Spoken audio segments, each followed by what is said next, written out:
So, again, it depends on which side of the political spectrum you're speaking about. Let's look at the opposition at the beginning. If we look at Yair Lapid and Benny Gantz, for example, they both welcome the very friendly messages coming from the United States. Regarding the Gaza plan, they're not mentioning too much about it, not talking too much about it, understanding that this is a very controversial issue globally.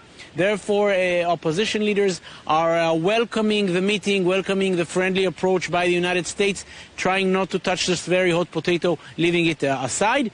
You mentioned the right-wing politicians, the settlers. As far as they're concerned, it's a celebration. Bezalel Smotrich saying that this is exactly the punishment that those who masterminded the October 7th attacks deserve. And Itamar Ben-Gvir called this the beginning of a new friendship. They're, of course, ecstatic. Now, how realistic is this plan? What are the chances of this plan happening? No one really knows. But here is something we do know. In less than a month, the ceasefire in Gaza has to go from stage 1 into stage 2. Bezalel Smotrich already said that his party will join Itamar Ben-Gvir, who already left the coalition, and they will leave as well if the second stage goes into effect.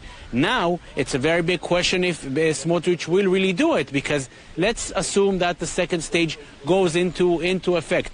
Smotrich could perhaps tell his voters, how could we leave a government now when all our dreams are just about to be realized, when Gaza will be finally empty from Palestinians, as their party has been wishing for so many years? That is something that will be interesting to see. So these are the two differences between the far-right parties and all the rest of them. The far-right is celebrating this. The other parties, the opposition, even the Orthodox parties, are congratulating Donald Trump for his very friendly Israeli approach, but trying to leave this Gaza issue aside, understanding that it's not that simple. The fact that there was a statement in Washington doesn't mean that this will happen tomorrow morning or any time after that. Jonathan, thank you for that. Our correspondent Jonathan Regev in Tel Aviv.